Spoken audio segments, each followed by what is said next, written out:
Hey Internet, I'm Luz. I'm Nat. And this is Two Girls, One Shot. Each. That was actually flawless.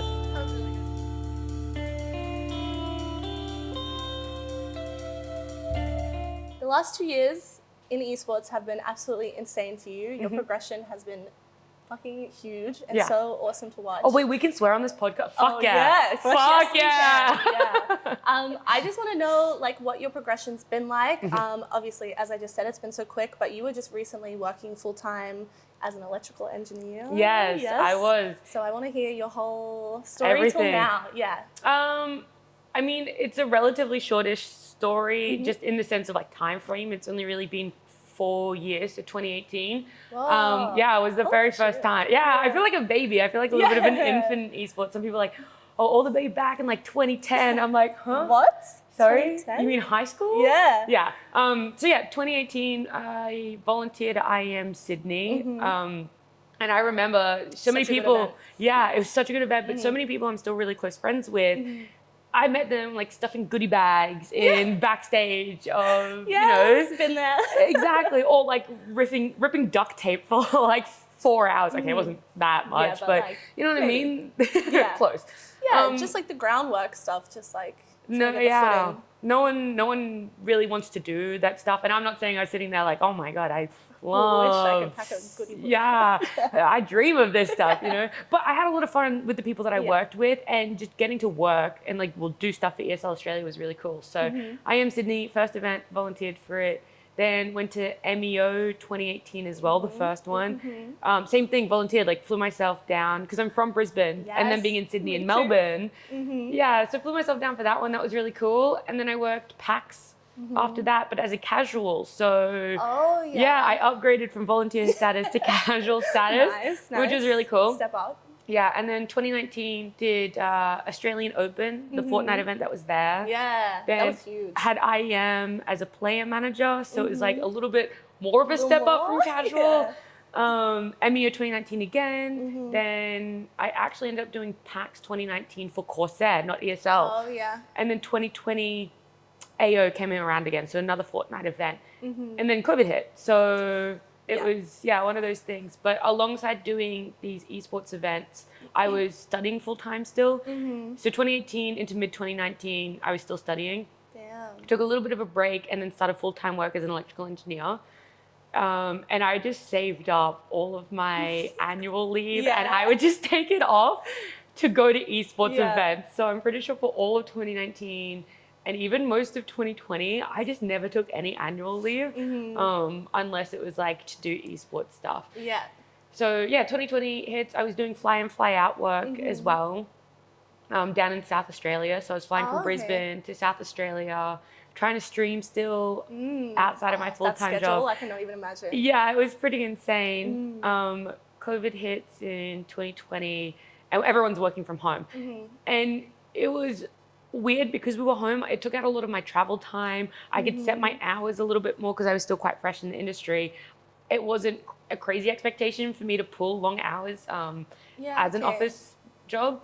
So yeah, I would kind of just work like my 8-9 hour days until I got my tasks done, and then I'd jump straight onto my computer and start streaming. So it's like I could actually fit in more streams or more consistent. I was having a good time playing games and streaming and felt very much like motivated. And then I got reached out to at the end of 2020, and it was just this DM, and it was like, hey, I have a league opportunity for you. Would you be interested? I had no idea it was like on talent or on screen talent or anything. Just like, it was literally it was literally just that's awesome. It's to do with League of Legends. I know you like the game. Would you be keen for it? I can send you through details. You have to sign an NDA, all that sort of stuff. I'm like, yeah, definitely. Easy. Of course.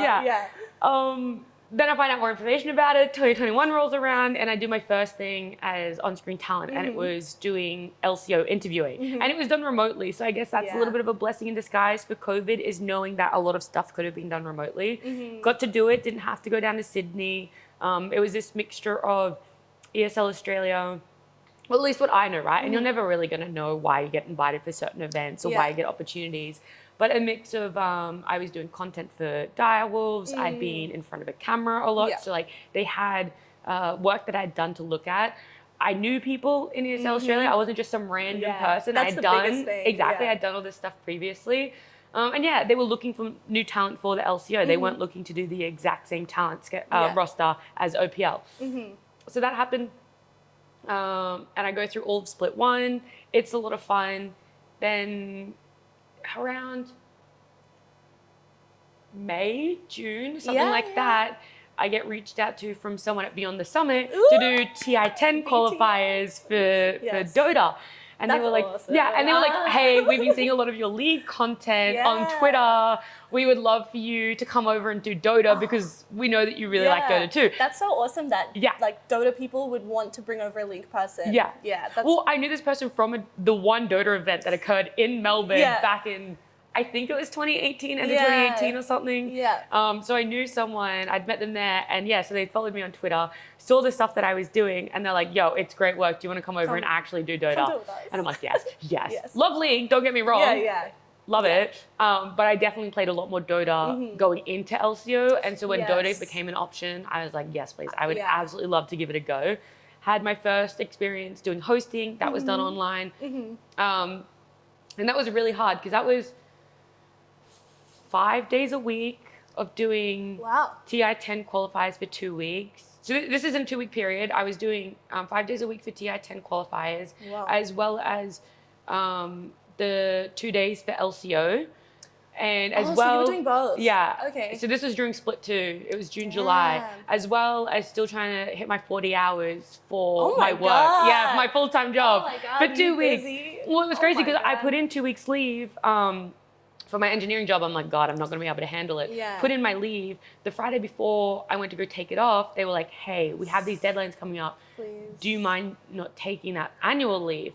And I hummed and hawed, and I'm like, you know what? I want to make a good impression. This is still technically my career in engineering. I haven't made that transition to esports. So I was like, all right, as long as I can work from home and do my own hours, like as long as I don't have to work 9 to 5, I can do it. And they're like, yes, we just need these things done. Just log your hours and stuff. So I think it was like TI10 would start at like midday or something like that, maybe just a little bit before that, the qualifiers.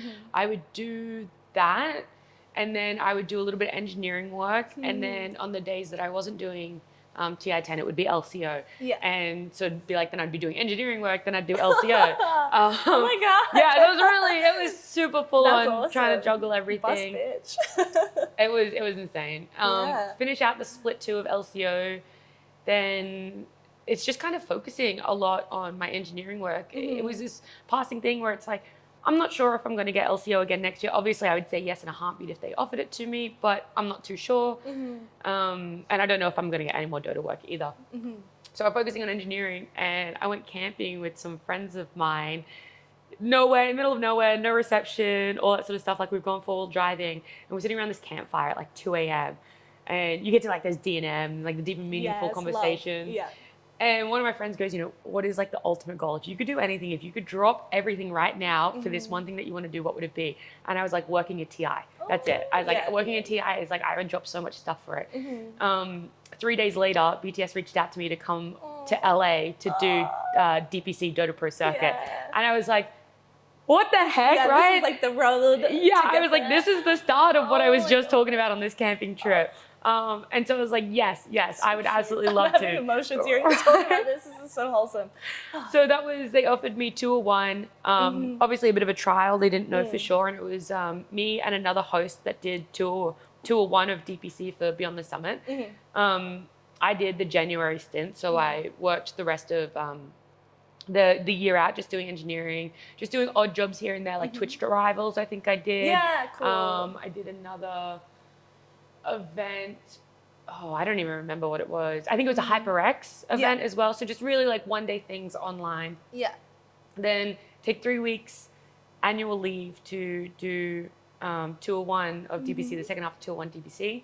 And then I just come back to my normal job. And I'm literally just sitting there like, doing HasOps and filling out data sheets, doing some power studies. Like I'm literally working my 9 to 5 engineering job.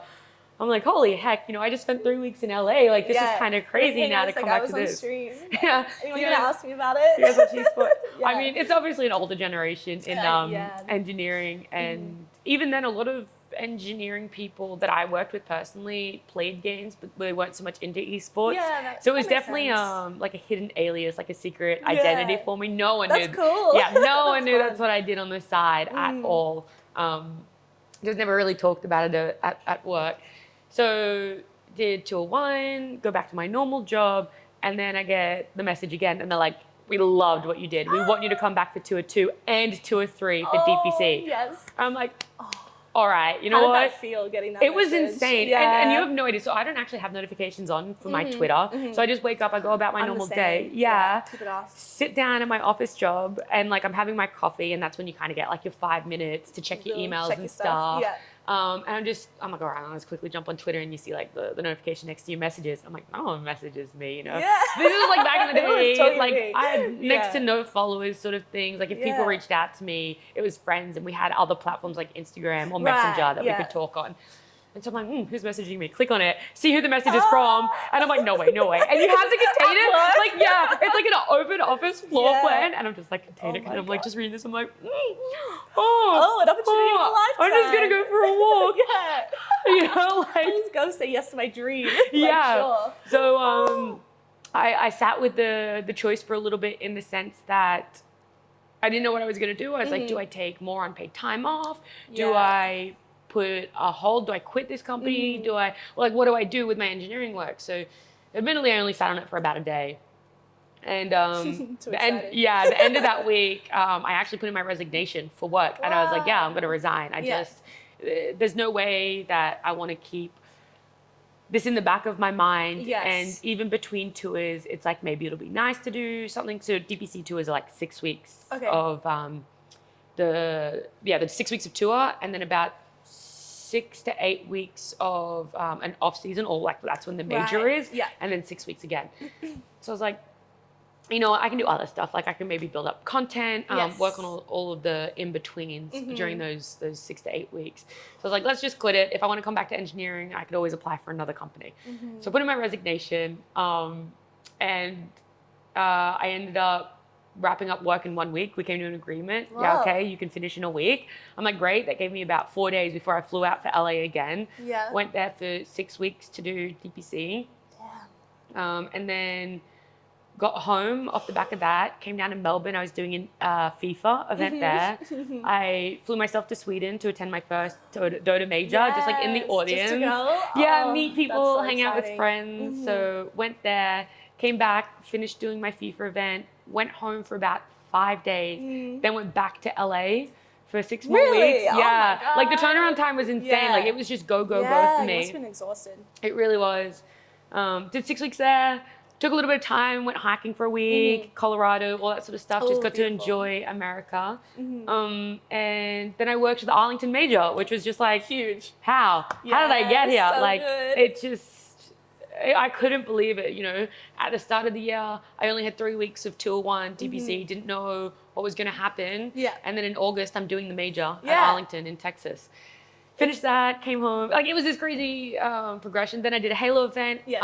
And then at the moment, obviously, of filming this, I'm in the middle of doing a CSGO event. So That's so crazy that you've just meshed yourself around so many different games. I think that's so awesome. I think a lot of people tend to like get stuck into a game, and Yeah. I know like I did that for years with League. I just was like, no, I only want to work for like League stuff. Yeah. I only want to do League content. But then it's like, but It's there's so easy. much other fun stuff. there is, but it's easy when like you love this game, like you're passionate I about know. it, and you're like, Yeah, man, I could talk about this game forever. Forever. Yeah, because I go home and I'm just playing it all Yeah, night. yeah. Like, why wouldn't I work in it? 100%. Yeah. Did you have any like internal conflict leaving like your engineering job? Because like, how long was that? How long was uni for that? Uni was 4.5 degrees Yeah. for me. So it's a 4-year degree with honors and everything. Yes. So I did a major in electrical engineering with a minor in process engineering and a second minor in management and engineering. That's awesome. Yeah, it was. I mean, it Wow. was a lot of fun. Like, I would never take it back at Yeah. all. In fact, one thing I would love to encourage people to do is get a degree at your Agreed. own pace. Yeah. No, if it's a 3-year degree, it doesn't matter if it takes you 5. Like, do it Yeah, at take your your time. pace. If you need to work an extra job, then by all means. If you want to do extracurricular, do it. Like, just having a degree, having uni experiences, absolutely recommend it to everyone. And I mean, we're lucky in Australia because, you know, you can have HECs and all that sort of stuff. So it's a little bit of a different environment to study. But absolutely, if you were in a position to do it and you have somewhat of an idea of what you want to study, definitely do it. Yeah. But yeah, 4.5 years to do that. Worked in the industry for, 3 years, roughly-ish, before I quit. Do you miss it? I do. Like, I don't want there to be a hesitation in, does she really miss it? I genuinely actually do really miss it. There is this essence about learning a lot of stuff, being able to put a lot of maths and practical things into use. Yeah. But I don't miss the office 9 to 5, if that makes sense. Yes. I definitely miss fly in, fly out work. Yeah. Like, working on site was so much fun. You learn a lot. But you can't fly in, fly out and also have a career in esports. Like, the two just doesn't match. Yeah, really, really tough. But it was hard to leave as well. You get this thing called a CPeng, and it essentially, once you get it, allows you to work as an engineer in a number of associated countries as well. Cool. And I was like 50 hours shy of getting it. Like, I was really close to getting it. Oh, and as supportive as like my parents were for me to pursue esports, there was an essence of them that's like, it's only 50 hours. Yeah, exactly. And I'm like, yeah, but esports. But look at all these opportunities. Exactly. But we didn't know where it was going to go at the time either. Yeah. Like, this was, again, back when I'd only got 2 or 2 and 2 or 3. So it's like, at this point, I actually could be reapplying for engineering jobs, you know? We didn't know that it was going to go the way that it went. So I definitely understand, like, their reservations towards it, as supportive as they wanted to be. They were like, just maybe. Yeah. And in a bit case of, it doesn't work out. Right. And a bit of me is like, I know that you're right, but God, I don't want to. Yeah. I still will, like, eventually maybe do part-time or something, depending on how next year plays out. Yeah. I mean, I think you're just going to keep getting snowballing. Yeah, like, absolutely. Like, you've done so good in such a short amount of time. And, like, even just speaking to you now, you clearly are so comfortable in front of a camera. Like, there's no way you don't just, like, TI so soon. I surely. appreciate it. Of course. Oh, my God. I think you kind of spoke about it a little, about getting the message while you were at work about a big opportunity, but has there been any like really special moments in the past 2 years where you've kind of just been like, holy shit, this is happening, I'm so happy, like, it's just, like, good feelings? Yeah, pretty much every day I wake up. Yeah? That's so like cheesy. That's but so no, there's cute. definitely moments. Like I said, definitely the first one, getting the message for LCO, even though I didn't know what it was, I was like, esports opportunity, something. NDA, yes please. Your first NDA is so exciting. Sign me up. I'll sign whatever you want me Sign to. it away, and I'm definitely gonna tell my mum and dad. Yes. I mean, fucking edit that one out. Just like beep over mum and dad, but keep everything else in, so they think like, what did she say? Who did she tell? Oh my gosh, she's got gas. Yeah, so I think the first LCO message definitely, and then the TI-10 qualifiers, because actually this is one thing a lot of people don't really know, or people that watch broadcast, and I still get comments or messages about it. People are like, wow, she knows a lot about Dota for being like a League of Legends player. And I'm like, I don't know if you're trying to fucking push my buttons, buddy, but if you've ever watched one of my streams, you would know. You know I'm Dota. Yeah, you know I'm Dota through and through. Yes. Admittedly, I did start on League, so sometimes I think I do spin a story or a narrative that like That's I am a fair. League player. Yeah. But it's purely just I started on League. I played it with my First brother and opportunity. stuff like that. But as soon as I hit uni, it was like all Dota. Dota? I remember I would be studying and I'd have Dota on a second monitor. If something wasn't being played live, I'd go back and watch a VOD. Yeah. Like, no joke, I think I would have consumed Dota every day for end of 2017, 2018, and 2019. Like, just every day. Every day. Yeah. That's awesome. So I watched a lot of esports, more than I ever played it. Like, if you go back and have a look at my Dota buff, I think I played like 14 games between 2018 and 2019. I think it was like 14 games or something. But you like consumed. Oh my God, I watched so much. I just know I'm not mechanically gifted in that sense. So I'm like, I'm good. Yeah, I definitely have those moments sometimes where I'm like, I love this game so much, but I'm not that good. So My hands do these on keyboards when I go to play it. Oh my God, switching, when I first started playing shooters, like I always had the handshakes, like always. It's You know these ones and you're like, yeah, I do the little flick and I'm like, oh my God. I'm only like now finally getting okay at it, just because I was always a MOBA person or just other games, but Anyway. FPSs are hard to go into. For Yeah, sure. starting, especially when you're already like not the best at games, is like, whew, like I should have got that. Yeah. Anyway, Growing up, all I moments. could ever beat my brother at was Dance Dance Revolution. Me too. And Mario Party. Yes, oh my God, yes. That was it. And I'd be dude. like, my brother would be playing something, like we'd be playing Smash or something, Yeah, and he'd yeah. be like, "Oh, do you want to play?" I'm like, "Yeah, but how about Mario Yeah, Party?" the thing that I know I'll Yeah, actually be and he's doing. like, "No." Is your brother older? Yeah, by a year. Yeah, Yeah. okay. Same with mine. I remember like first playing, I think StarCraft Brood War was like my first ever game. Oh, really? Playing Mine with- was Age of Empires with my Yeah, dad and my brother. I was about to say with my dad and my brother, and we played on LAN, and I think I must have been 6 or 7, so I had no idea how to play a game, but I would always play Terrans so I could make the medics because they were the girl characters. And then my brother and my dad like would not go easy on me. They would just fucking shit on me, and I'd be sitting there like crying, like, but I made all the girl characters. Yeah, you're like, why did I win? This should be a P.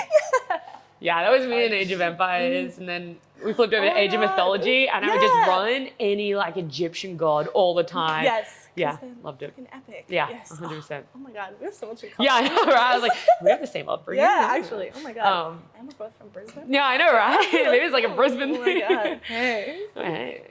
Mm. But I'll see you in the valley. Oh. Let's go to Rick's. Oh, she's that sort of girl. Can I get the check? Check to go, please. Oh, how much she's having. Oh my God. How much she's having.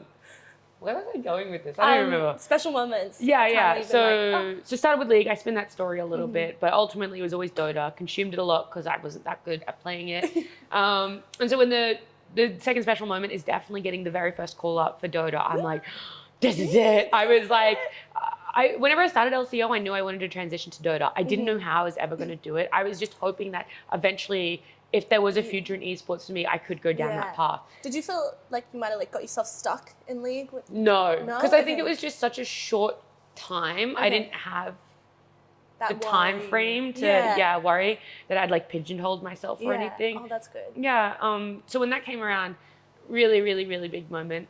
And then, I mean, obviously, again, I think it was like this. Just the timing of it, like from the camping trip to getting the call up for DPC was another one where you like sit in your seat and you're like, I always like when I get a message like that, I just kind of like walk around the apartment and just go like, ah, like yeah, you don't know what to do. You're like, how do I express this? I actually think I started having a few tears at one point because it was just so like there was so much build up emotion that you sometimes can't really like you don't know how to convey it when you feel like you can't always externally show it, especially in an office environment. So I'm like, yeah, that was hard. So that was the third one. And then I think like the other big one, actually there's been 2 now. The other big one was the major one. Getting that email from PGL was really, really cool. I wasn't expecting it, you know what I mean? It's like I just put out those feelers just to see, and for them to say yes, I was like, wow. Wait, what? Really? Like me? Yeah, I was like, Actually? seriously? It definitely is a double-edged sword because then you get a lot of pressure on you. Yeah. But then the other really big one, and I don't know if this has to be edited out because I don't know what's going to be publicly released at the time, but I'll say it anyway, was getting the email to do last chance qualifiers in groups for TI this year and getting told like you get like an autograph and a voice line in the game, and it's just like, God, really? yeah, it's like, hold on. It was right off the back of DreamHack too, so it was like really recent, and it was Sunday night. We'd finished Halo, and we'd gone drinking a lot, and we were drinking until like 6 a.m. or whatever. Coincidentally, leaving GG. But no, we I've were never drinking. left this place at 6 a.m. No. And we get back to the hotel that we're staying at for DreamHack, and we have breakfast and just talking with the other people that were there. And then I got to get into bed at 7 a.m. And it's just like this last minute, I'll check my phone drunkenly. And I look at it and like, there's the email. And I'm like, oh my God. I literally like flipped around to like show my friend, and I like accidentally like smacked them in the face. And I'm like, look at email. Yeah, I'm just like, it was, holy shit. That's one, a moment. Yeah, that Oh my one definitely. God. It was like just this conglomerate of having a little bit of like stress coming off the back of the major. Like, did I do a good job? Did I not? Will people hire me Will they get me again? again? Being back in like Oz as well. Yeah, there's just a lot of things that run through your mind, and then you see this email, and it's like it all comes to a head of everything stressful, everything amazing just smashes together, and you're like, fuck. I'm doing it. Yeah. It's happening. You're like, holy shit. Yeah. With your super fast success and suddenly being in front of the spotlight, how has that been? Because I did a good old Twitter stalk before while doing all the questions, and you talked about like struggling with anxiety. Has any of that like gotten in the way? Has being in front of the camera, in front of the world, like affected your mental health in any way? Not really. I mean, I think I am like quite hard on myself in like the product I put out, because first and foremost, I want the audience to really enjoy what's being put on their screens. You know, like it is literally for them. Yeah. I want TOs to be really happy, and I want game developers to be really happy. Yeah. And sometimes you just don't know exactly what product they're looking for, which is by no means anyone's fault. Sometimes you just don't know. So doing some jobs, it does get really hard, but I wouldn't say like being in limelight affects it or anything like that. No more than I think it was beforehand. I think just sometimes it's like a lot of my own personal pressures that I place on myself, but ultimately not really. I do get like a little like social media anxiety in a sense that I'm afraid to post something because I'm just like, oh, what if no one likes it? Like, what if it's a really weird tweet? Like do people get that I'm being like kind of weird and dumb? Like, do I have to over-explain that I'm just being a bit silly on social media? I'm just a little bit daft, you know? So I think the social media maybe a little bit more, because obviously it's just such a wider audience. Yeah. But everything else, not so much. I mean, for the major, I think it was definitely at its worst, because prior to that, with the talent announcement going out, there were a few people making comments being like, oh, the staples aren't there, like the usual talent we expect aren't going. And again, I definitely get it. Even I was kind of surprised at seeing certain talent not there. Not saying it's a bad thing or anything. I was also surprised. So I get those comments. But a lot of people making assumptions about you as well. In fact, I think I even have a screenshot of this comment. And so you get a lot of people just making very harsh comments, and so like that adds to pressure, because it's like people are already going in with connotations or like pre-notions about assumptions of who you are and like the job you're going to do, that you need to prove them wrong. Everything in me is just like, I can't fucking let you get away with saying that and being right. But also knowing that it's going to be extra pressure because people have cognitive bias, right? They're already going to be thinking something, and so they want to look for things that are going to back that up. So that added more. And then it was just like flavor of the month for Reddit to kind of just like shit on talent. I mean, that's I don't really read a lot of Reddit, but I'm a big Redditor, but like that stuff made it to Twitter, you know what I mean? Like that's how big it was. I don't really read Reddit, but I saw it on Twitter. Obviously, I then went and had a look. So it was just this big week lead up, and I'm like, fuck, what if I do a really bad job? And then it's just like, people just hate me. It's like, am I actually mentally going to be able to deal with that? Like I know I don't know these people. I just, not doing a good job as well. Like, am I going to be able to handle that? I think there actually was a moment where I considered potentially like not doing the major. Just because I'm just like, oh, fuck, I'm not ready for it. I'm just like, I'm not ready for it. Like, I'm still so fresh. And I'm like, no, like professionalism, I obviously can't go back. And I don't think I actually ever would have gone through with taking it back at all. But and I think like deep down, at least for me, like as much as self-doubt I can have, or like worry, there is also a part of me that just like trusts that I'm gonna do well because I always have, and like if I just put the effort in, I'll be fine. So like I push through, but then sometimes it's just like, what if Oh, 100%. What if I fuck up?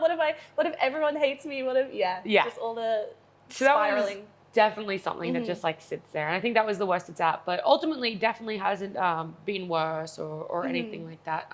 Read this out for us. Narrate this for us. This is it. I'm sure these desk hosts will do just fine. I mean, they're female and they have probably played a game of Dota 2 in the past. This checks out, right, guys? Right?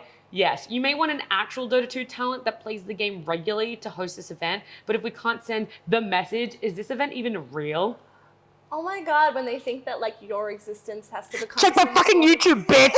I've been around. Oh my God, I really felt that on my previous episode with Aiden, the Smash guy that did well, obviously because he has a large audience. So shout out Aiden! Thanks, Aiden. Probably not watching this episode, but shout out. Thank you. But so like, people come into like my channel and my content, but obviously coming from Aiden, so they speak about it like it's, I don't know, the way they talk about me makes it feel like it's not my product. Like they just was like, this chick, you know, blah, blah, blah, blah, blah. And it's this feeling of like, well, yeah, you can have whatever opinion you want, but like, this isn't for you, you know? I forget what the point I was like originally trying to make was, but it's this way that people think like, you're trying to make some sort of message or you're trying to like make some sort of thing. It's like, no, I'm just trying to exist and make content. And it's nice that you only know me because you know this Aiden guy sitting across me, but like, I'm still a human. I still exist. Like, it's weird. I feel, I mean, we'll talk about woman stuff more later, but I feel like it happens just because you're a girl and they're just like, they need to like send a message. That's why they've hired her. It's like, bitch, I have been in esports for so long. Yeah, the message is women can also be really good hosts. Women also play games. Women are good at talking to people. Women are good at making people feel comfortable. Women are good at asking questions. Like, of course, women are going to fit a host role. Every question she's asked me is shit. But it's just ridiculous. Anyway, so seeing that leading into it. But overall, I have a great support system. Like I said, my parents, have really good fans. I was like in every way, shape, or form. Like but also personally. My parents are crazy supportive of this. Like I've talked to other talent that like their parents, not that they like shunned them or anything. We're just like, are you sure this is what you want to do? I have that. I have like my normie friends that don't really play games. I have my esports friends. That's talent. That's, you know, just other content creators, and that's just other people who exist in the space. And then I definitely have fans. Like, it's even weird to say that I have fans still. Like, I haven't actually comprehended it. But yeah, regional support has been amazing. And that's what I've loved about doing Southeast Asia DPC is they are insane. I've loved every support. Like, I'm not going to sit here and say I've read every message people have sent me. I do try and make like an effort. I don't really reply to them or whatnot, but there is a very high percentage that like if you guys have sent me a positive message, I've definitely read it. And it has always kept me going. And I think that's why I have the trajectory I do. Do you still, sorry to interrupt. Do you get anxious before you're about to go live? I still get the butterflies. There's two pieces of advice. There's two pieces of advice I remember from LCO days. One of them from MacMate, who is also an incredible host and CS caster, and the other one, it a long time. And the other one's from Rusty, who's obviously an amazing League caster. But they're both two very different things. Is Mac gave me advice on like, you know, within the first 2 weeks of doing broadcast, I'm pretty sure, and he was like, the crazy thing is about being talent is you kind of have to have no shame. And it's not like be shameful, just be shameless. And it's just like, you know, you're always going to be judged no matter what you do sort of thing. Always have fun with it, right? Like you don't have to go over the top. Just have fun and know that there will always be a percentage that judges you, and that's okay as long as your co-casters or co-hosts and everything else are going to have a good time. So Mac helped me a lot mentally, I think, to like break that barrier for myself and be comfortable. Rusty having a really good like second piece of advice was being able to turn anxious or nervousness into excitement. And I can never explain the process, and sometimes I genuinely have to physically think about a factory in my brain, and I don't know if it's the engineering part of me or whatever, but I genuinely picture like, you know, nervousness being shoved into like this churning and like out comes excitement. And it's like, I'm not saying it works for everyone. Like it's weird. It's a weird thing. But those two things have helped me like a lot, and I still get nervous for sure. When we did the major and we had a live audience, that was the first time I'd ever been in front of a live audience, and I had to open the show too. Like, oh my God. The major was a lot outside my comfort. I opened the major, I did the opening of the live audience, and then I did the grand final as well. And I was just like, how am I here in my life? Like what? That was like a pinch myself moment. Actually, that's another really interesting, exciting news is when I got told I was going to be doing the grand final for the major. I was like, me?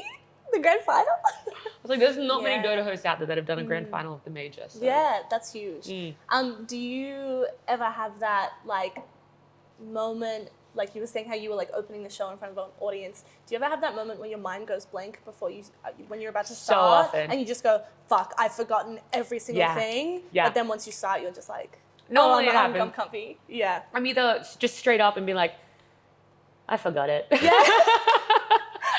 fully prepared, and I was like, look, sometimes you just have to talk, and there's two things I do. One is like, look, I forgot my original point, and then you just make something up. Make something up, yeah. Or I do the elongated thing where now I remember my point. Yeah. So they're normally my two. Now that I've pointed it out, there's going to be people watching. It's like, she forgot her point. She forgot her point. Yeah. You never let them know your moves. Yeah. No, fuck it. Let them in. Yeah. So they're the two things I normally do whenever I forget something. But when I opened the CSGO event just on the weekend, the title's really long, by the way. It's like Fortress, OCE Masters, a Blast Premier qualifier. Yeah. I didn't have it down pat, and we opened, and I was like, welcome to Fortress, OCE Masters, a Blast Premier qualifier. Fuck me. I had to get them to put up like the name behind the camera because like I would remember everything else, but it would always be that like welcome back and like title of the show that for whatever reason would just like gone, melt out of my brain every time, and I was like, this is the name of the show. Yeah. Shouldn't I be able to remember this one thing? Yeah, guys, it's grief. It should be simple, but she still forgets. I don't understand. I'm like, welcome to the show. Here's the neon. Here's the place. Welcome to Sandbag Grieved. Here we are. We found it. Grieved. Do you have any specific things that you do to prepare ahead of an event, especially one that maybe isn't your like go-to, like a non-dota or something? Oh, I do. Yeah, I try and prepare as much. I like to be a storyteller, so I love doing as much history into players as much as I can. Like they were on this team and then that team, and they played with this person and that and that. So I prepare myself on that. I prepare myself on like the basic mechanics of the game. Obviously the tournament format, what it means further down for like, oh, if they win this, what happens? Where does it go? All that sort of stuff. That's kind of mainly it. Yeah. And then if there's other talent on the show, the night before, I'll be like, hey, do you want to catch up? And we'll sit down and we'll go through like all the intricacies of like, exactly, like any beef that's going on in the scene that you wouldn't normally know about. Like, oh, this person did that? Ooh, that's spicy. That sort of stuff. So it feels pretty basic, but oh my gosh, it takes up so much time. Yeah. Especially like knowing how long a player's been playing for, all the teams they've been on. Yeah. It's just, some sticks, some doesn't. I think I'll do a Word doc on every team, in the sense like just a big Word document of all of them. Then I'll do Excel sheets for all my stats, because I'm very stat driven on I can imagine. backing my stories. So I'll do Excel sheets for stats, and then I'll do like something on my iPad, which is normally what I use for notes and whatnot, to kind of like bring it all together. Since being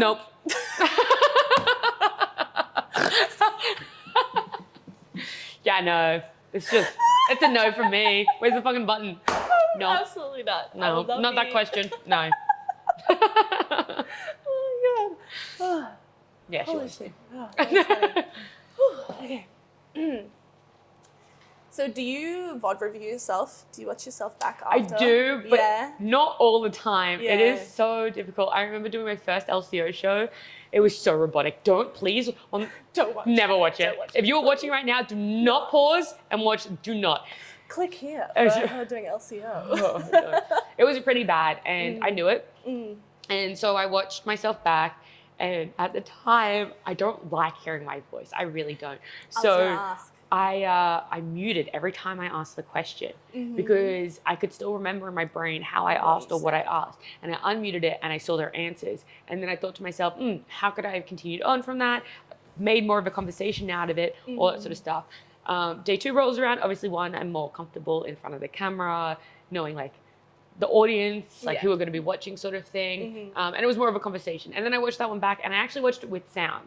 And it was really difficult at the time, but kind of pushed through it. Didn't really VOD review for about a week and a half from there, just to like really let myself settle in. Then VOD reviewed, improved, reached out to other people, got feedback, improved. And yeah, just kind of worked on my way that way.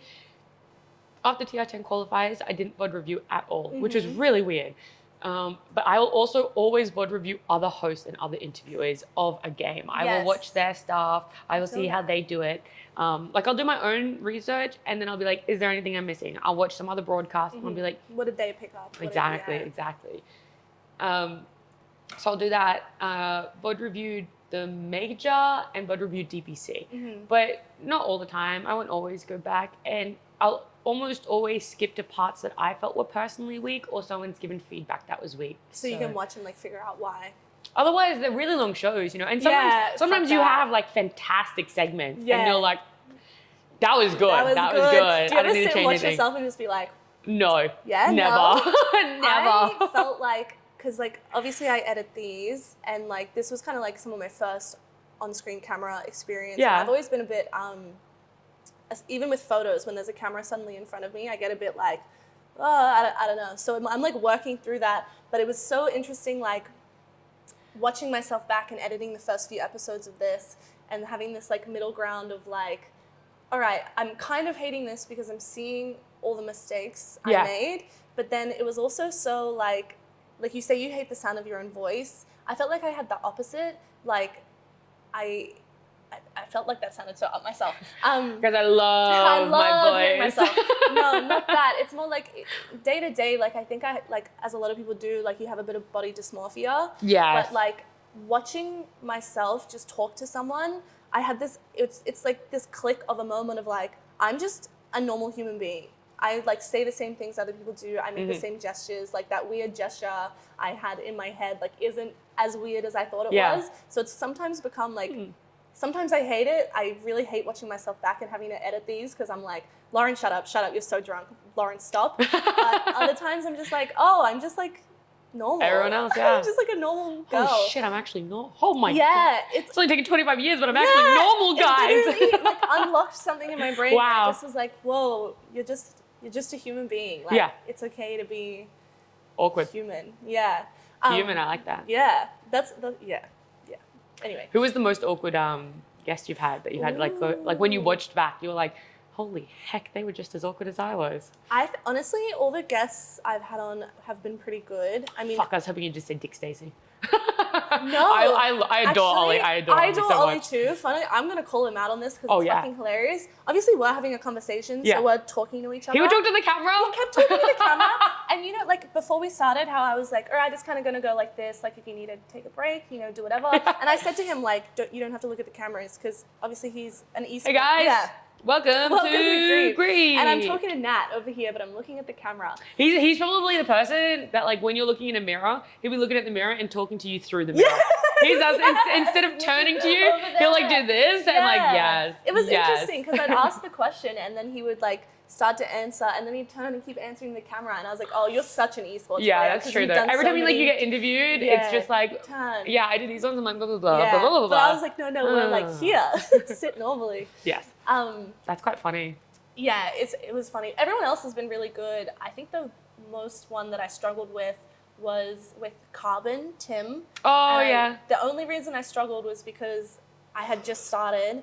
I felt so awkward in front of the camera. Yeah, so you were still working your way through it. And I used to live with him. Oh, okay. And he's like older brother vibes. Like him and his partner, like are like, I don't know, like his sister's my age. Like, I've always felt like very older brother vibes from him. Yeah. So him who's had so much experience in front of a camera, like having him sit here and me like feeling too awkward to get the first question out was like, I was really nervous. Yeah. And then watching that back, that episode fucks me up. He made me so nervous, which is so dumb. Sometimes it's actually really hard to work with people you like. Yeah, because they see you switch on. I've even had to do it where I've had to like host a desk for a player that I'm friends with or whatever, whether they're on the desk or they're playing, and you're just like, how do I talk about this person without like, just like, like no matter what I say, I'm gonna think it's like fucked either way. It's like you can't go too harsh because no one else knows your close friends, and you can't go too easy because no one else knows your close friends. Yes. Oh my god! And sometimes I also worry about being too friendly because I'm like worried people are gonna be like, I don't know, a girl and a boy is nice on camera, so they must be. There was one pro player at Arlington Major, and we like got along well, and like we were laughing on camera and stuff like that for the desk panel, and you just like read Reddit and it's like, oh, I see what's happening, like this person's so into that person, and On I'm the just like, episode, oh my god, they're like, they she's fucking taken, back off. Oh my god, we're together, please.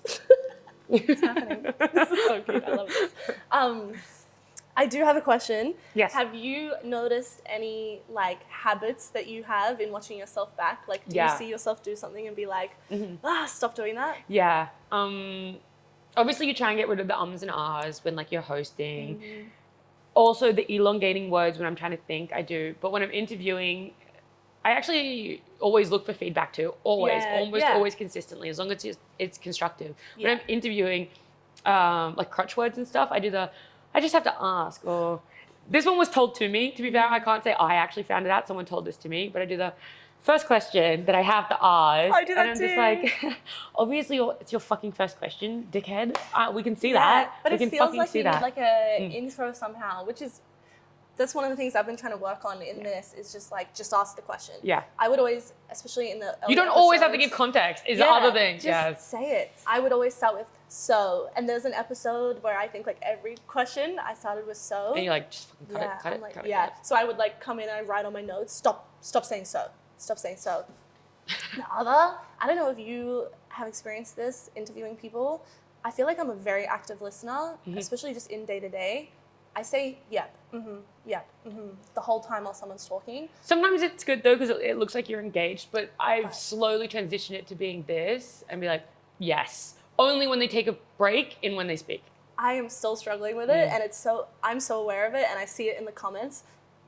You just say yep so much, I'm like, yep. I'm aware. I'm very aware. Yep. I'm also drunk in a lot of these. Yeah. But also, I don't know, when someone's like telling me that story, I want to be... You want them to know that you're not bored by it, that you're engaged by it, and what they're doing is the correct thing.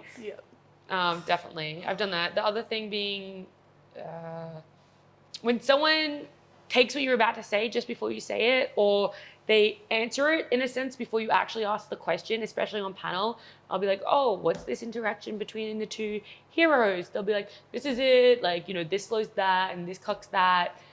And then normally my follow-up is, you know, so it's favored this way and you expected this mid-lane matchup to be very one-sided for this team or whatever. And before you get the chance to say it, they'll be like, oh, so it's clear, like, you know, they're going to win this lane on that team. And it's like, great, I was just about to say that. You took my question. But I will actively say, I was just about to say that. And it's like, no one fucking cares, I do bro. that too. Actually, no one cares. I do that I don't too. care if you're about to say it. They already answered it. Yeah. Move on. I can't help it. It's like a thought of like, I was also thinking that, and I want you to know that I'm on the same page as you. Yeah. But it more sounds like you're being like, I was going to say that. Yeah. You fucking, you want to tread on my toes more, dumb fuck? Definitely. You definitely get that. That's the habit I want to try and squish. And saying really, really, it's my pet peeve when I watch other people do it. Yeah. And I'm just like, oh, I think I watched 3 different broadcasts with 3 different people. Almost every person said really, really on these broadcasts. And you're like, I was like, oh my God, stop. I get on my CSGO and I was like, so really, really, I'm like, oh my God, you did it. You fucked. I feel like the cardinal sin. That's why you start to hate it on other people, I feel like, because you're like, I do that. I'd be saying it's like looking in a mirror. Yeah, it's a lot. I imagine as a woman in the esports space, you probably like dealt with some shit. Do you get any like fucked DMs or like comments? Because I did see your tweet where someone said you were so lickable. Lickable, yeah. That was, I read it and I was like, I could vomit right now. Yeah, it makes you feel repulsive. Yeah. The replies to that tweet were like, oh, maybe it was a mistype and they meant you're so likable. And it's like, look, benefit of the doubt, maybe. No. I'm not going to give it. Yeah. It was very much spelled correctly. Yes. Not overly. Don't mind me, just so lickable over here. Well, you can improve, you know. But DM-wise, at least, like I said, I mean, I haven't read all of my DMs, so I can't say for certain. a lot of them are compliments, don't get me wrong. But definitely none have really crossed the line of being really creepy where like I'm worried or grossed out or anything like that. Most of it is just like this attempt to try and show support. It is weird to have people consistently comment on your looks and whatnot. That probably is more so the thing that I get taken aback by. I definitely was never like the best looking person growing up in like high school and stuff. Never really stood out. And so it feels very weird to have attention now placed on your looks. I definitely did get like a strain of like comments. And this person was like, don't deny it. You only got your job because of how you look. And I like replied, this was on my Instagram, and I was like, when did I ever deny it or whatever? And then a bunch of people jumped in. I love that when you just sass them back. I'm like, when did I ever deny it? And it's like, they hate that. A bunch of people jumped in and like really defended me, and I absolutely adore everyone who did. Like, I never asked for it, I never expected it, and they did, and I was really thankful for that. But this person was just on like a whole nother level of bullshit, honestly. They were like, women have it so easy these days. Name one thing that they struggle against in a first world like, you know, blah, blah, blah, whatever. And I'm like, holy shit. Try working in games, baby. And someone commented, like, there literally was not a single comment under the sun that you could have said that made you sound more incel except what the fuck you just said. And I was like, holy shit, go to town, please. So, I mean, like, there's been that comment. And they were like, oh, she even admitted to it. I was like, no, bro, I just said I didn't deny it. It's never been brought up, which means I can neither deny nor admit it. It's like Schrodinger's cat or whatever. It's like, it's both alive and dead. Yes, I'm both hot and not hot. I both did and didn't get the job because of how I look. It's like you have to an extent, have a face for camera per se, right? Like, people aren't going to get turned away because of how they look, but it's, I do think an essence of like, just like TV presenters.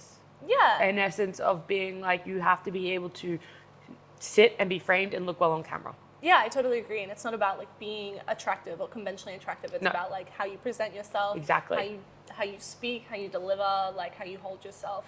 I think that's like one big thing that, especially people who would comment something like that, is like they see a woman with like confidence and they like latch onto that and they're like, you think you're top shit, you think you're so hot. It's like, no, I'm just confident. I'm on camera. What am I going to do? Sit like this and hate myself? Like, be insecure? They definitely can target things that you can't change about yourself, and that's like the worst feeling. Like, I know some other people get comments about like, you know, their voices or that would kill me. Certain things, and it's like, but why? Like, what does it add for you to say that? But also something so specific that someone clearly can't change. Why? So in terms of like DMs, really nice. Obviously you get the occasional like fucking weirdo or whatever. But ultimately I think that was a big concern for me coming into esports, but it's been really great. I've had support from so many different people, whether it's other on-screen talent, whether it's literally just people in my DMs, people in the comments, you know, players, people in the broadcasting, TO scene, just everyone has felt like they've been really in my corner, and it might not be me specific. I've just been really, really, really lucky to an extent with the amazing people I've got to work with. I think I've definitely seen that, and like even I have felt that towards you. It's just like wanting to support you because you're doing so well and you're putting yourself out there, you're doing awesome things, and obviously it's a testament to how good you are, how quick you've grown, which is a little wholesome moment before I go back and ask you some other cringe things. More questions. Dig up the dirt. I want to know, have you ever been shipped with like someone on screen? So there was me and Rusty. Rusty and I. Let me rephrase that to the correct. Rusty and I got shipped a lot, especially because we would play stuff on my stream together or would make YouTube content together. That one was like boy talking. Consistent. Quinn, CCNC, and I also got it a little bit when we were paddling together in the major. I actually get it with myself and Sheepstick, who's another female Dota 2 talent. So it happens a lot. I'm sure there's maybe been some that me and Lizard and I, we got shipped as well for Arlington. Some people in the DMs, it's mostly like Twitch chat, some people on Reddit as well. It's very weird. It is. For people to like do that sort of stuff, especially if you're really close friends, because it's just like, Which is friends. yeah, how do you reply with it too? It's just like, you can't be like, fuck no, because then it's like, it's not like this person's unattractive or Yeah. like not a good person. Like, just I'm don't friends have with them that. for a reason. It's just friends for a reason. I think people just like see a girl smiling at a boy and they're like, oh, she likes him. Yeah. Ooh. I think I mentioned this before, but you probably would have seen it on Twitter, the comment on the Aiden video. Yes. It was literally just like, I could just like see the sexual I attraction just from imagine her. She's laughing and she wants to like take him home and like have sex with him and blah, blah, blah. And I'm just like, oh my God, like, can I not just have friends? Yeah. Can I not just be a nice host who smiles at someone? I think the only time it would like really personally affect me is if someone like went to the extent to write like fanfic or something. Then I'd be like, holy shit, bro, you need to chill out. That was the like vibe I got From that message. Yeah, so did I. That's what made me think of it. I've gotten so much shit. When I used to actually get mad because when I first got my job when I worked for the Misfits podcast, and I was just like appearing, you know, in the back of videos or like in people's Instagram photos. Oh, I actually saw that, and some people would be like, oh, she only hangs around them because she wants to fuck them or some shit like that. I mean, I would get that all the time, Yeah, but okay. it would also people would be like, oh, are you fucking Zuckles? Which is just my friend Mason, who literally we just had. Yeah, right after I leave your mom's house after fucking her, like. Literally. But it was just like, no, I was working for them. That was my job. I did really well at my previous job, so I got a big opportunity, and now there's a woman around, and they were like, oh, the only reason she's there is because she must be fucking one of them. So this is two things that I've always struggled with, and it's not esports specific. I also somewhat in engineering as well.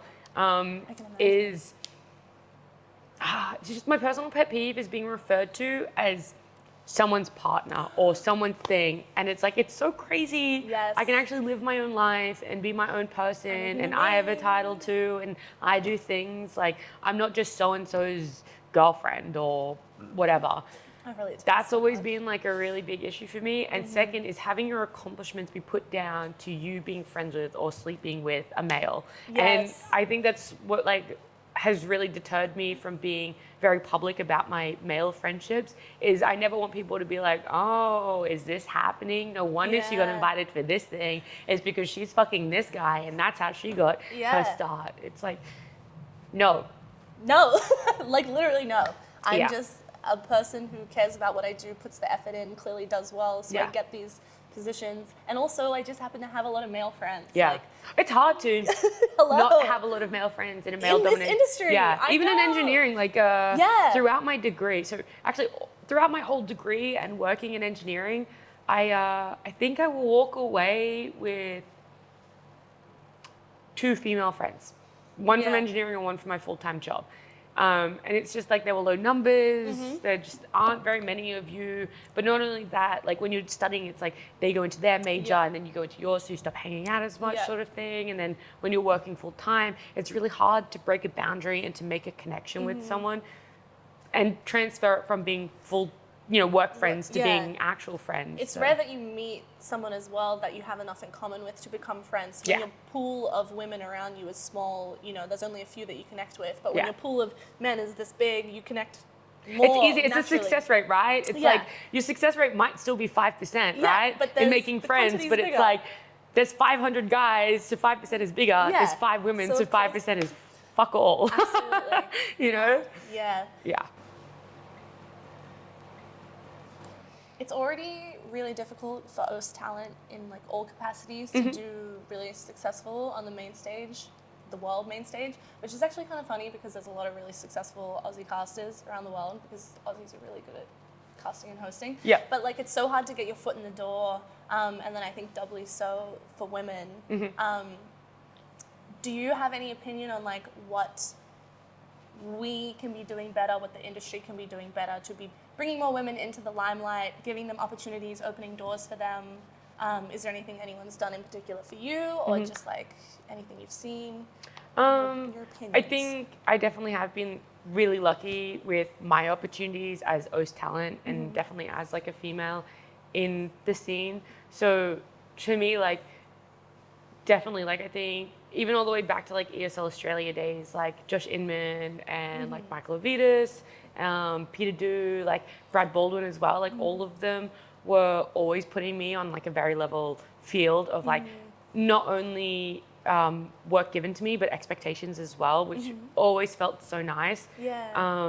And then on top of that, like at BTS, having gods like David Parker and Michelle as well, they were like always such big advocates for me. Hotbid, who's Ken, and Dakota, they, like I said, they were always putting everyone on like the same playing field. They would always have your back for support in any way, shape or form. I felt like I could always go to them, which you can't say. I could never talk about engineering like this. And I'm not saying that like engineering is worse than esports. It's just a very different field where I felt that I didn't get supported. And in esports, it feels like they're making that active effort. So I got lucky, and I'm very thankful to like all these people that I just mentioned for like opportunities they gave me, the expectations they held me to. I mean, there's also like a bunch of other on-screen talent as well, like Sheepstick. She was, shout out Alex, love you. She was there, you know, for me coming into the scene too, and she made me feel really comfortable. And I know Effie as well, and Moxie and Shiva, like they're big names in the Dota 2 talent scene, and getting to see them and how they've made their name and made their way through it has been a lot. So I'm very thankful for the women I get surrounded by, as well as all the men that really help too. I wish I could articulate it better on like just how like thankful I am, but they do so much for a lot of like women and for talent and whatnot. So it's hard to talk on like a global aspect for it, because sometimes TOs can do everything under the sun and really want to try their hardest, but it's also how the public take it, because I know there was a lot of animosity towards the female talent last TI for the Dota. And I look at that, and that also makes me worried as female talent. Like I struggle with the decision for coming into Dota. Even TI 10 qualifiers, as happy as I was, I struggled seeing, you know, some of the stuff that had happened in Dota over the years, did the qualifiers, then I saw what happened after TI.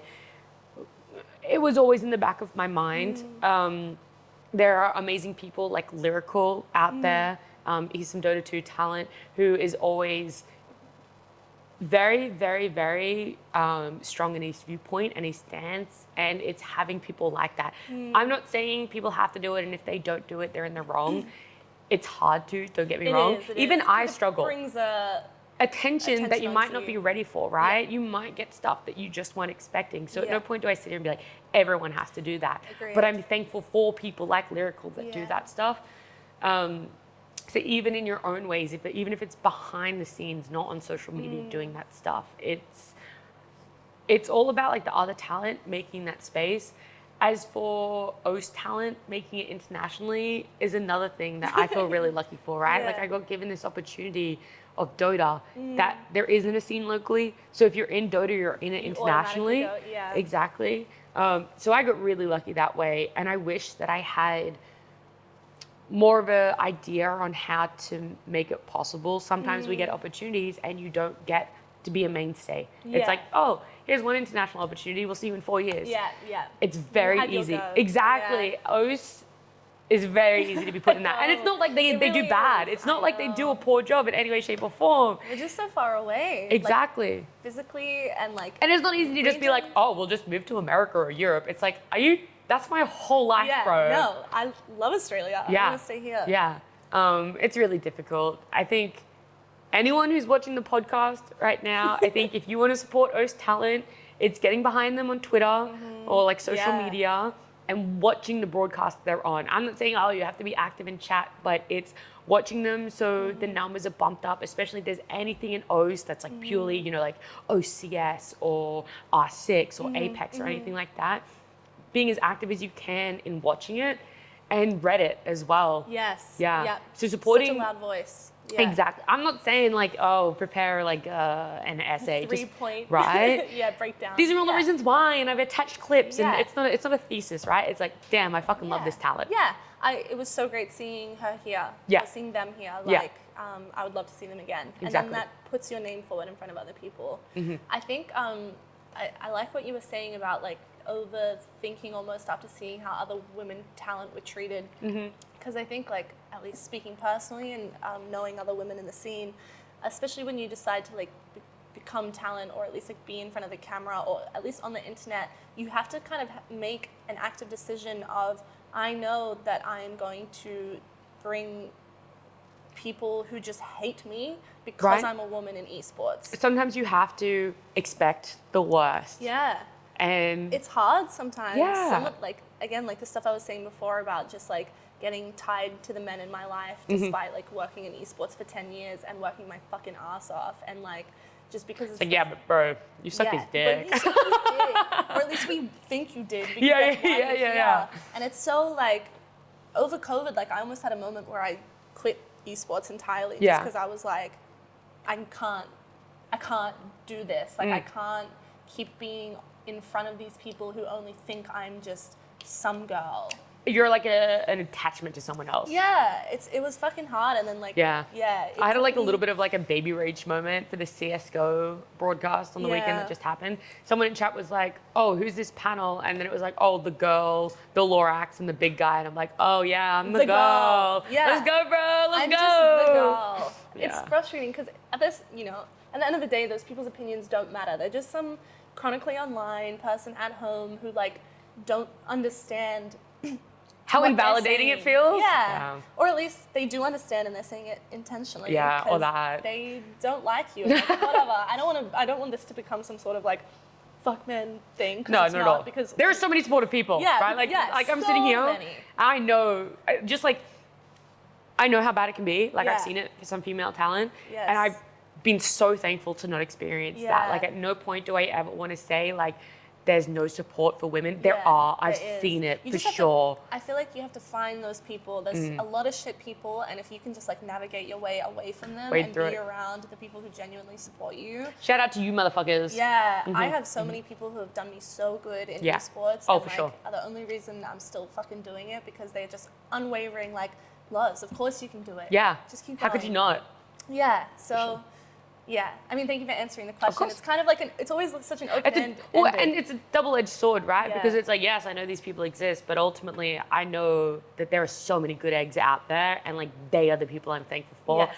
And they're the people that deserve more of my attention. Absolutely. And they're the people that, like, live rent-free in my head, you know? It's those good eggs. Like, you Instagram user fucking John Smith 409. I remember you. I remember you. You're so supportive. It's even just like some of the support I've had for Griefed in the O scene has just been like, hell yeah. So I'm just like, oh, like, thank you. Like, you guys do care about me. Yeah, you're like, oh my god, you like the content. Yeah, it's just nice. It's just.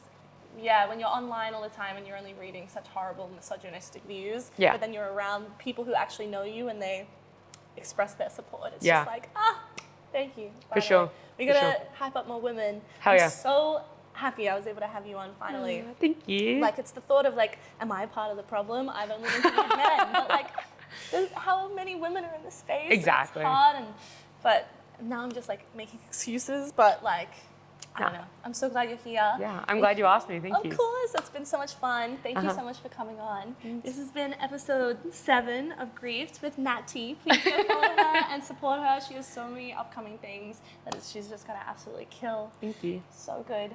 This was filmed in GGEZ Bar in Melbourne on Queen Street. Pop down because Lachy, the owner, is the best. He makes the best drinks. The vibes are immaculate. It's so brilliant. Everything. So good. S tier. Truly. Thank you so much for watching. I'll see you next time for episode 8. Yay!